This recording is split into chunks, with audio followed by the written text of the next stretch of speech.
kuidas muuta negatiivset sisemonoloogi. See on küsimus, mida mu käest ikka ja jälle küsitakse. Ehk siis vastus on ühene. Seadke see kahtluse alla. Kuidas? No näiteks, kui te mõtlete, et ma olen liiga vana, siis mõelge, kas te ikka olete nii vana. Kui vana te siis olete?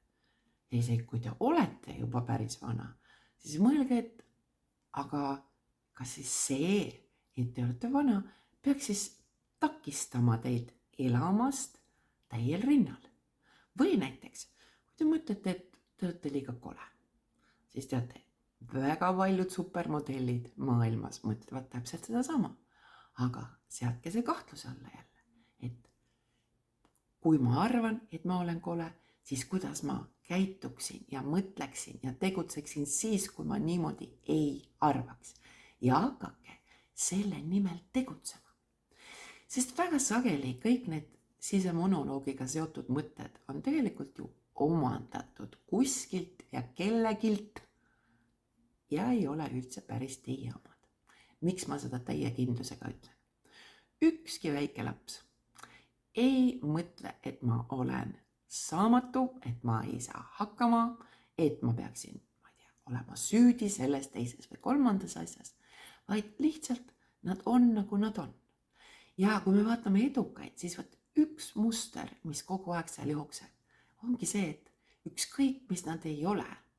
Ma ei pea silmas praegu, et arrogantseid tüüpe, kes arvavad, et nad on maailma ilusamad, maailma toredamad ja maailma targemad, vaid just, kes on nagu balansis isikud, siis nad sellest hoolimata, mis nad on või kes nad on, lihtsalt ju tegutsevad täpselt nii, nagu väiksed lapsed. Ehk siis, kui teil tuleb mõte, mis töötab nii-öelda teie vastu, siis kõigepealt mõelge, kas see üldse on õige, kas see on absoluutne tõde või mitte, kas see on üldse teie mõte või mitte. Ja seadke see kõik kahtluse alla. Ja kui see isegi on teie mõte, siis mõelge tagurpidi, ehk siis, kuidas saab ja kuidas on siis, kui ma siiski proovin ja hakkan käituma nii, nagu see olekski tagurpidi mõte, ehk siis ma suudan, oskan, olen rõõmus, olen kena, olen tark ja nii edasi. Nii et keerake mõte lihtsalt tagurpidi, aga enne seda seadke ta eelkõige kahtluse alla. Sest enamus on lihtsalt mõte ja mõte ei ole teie. Teie olete see, kes seda mõtet lihtsalt genereerib.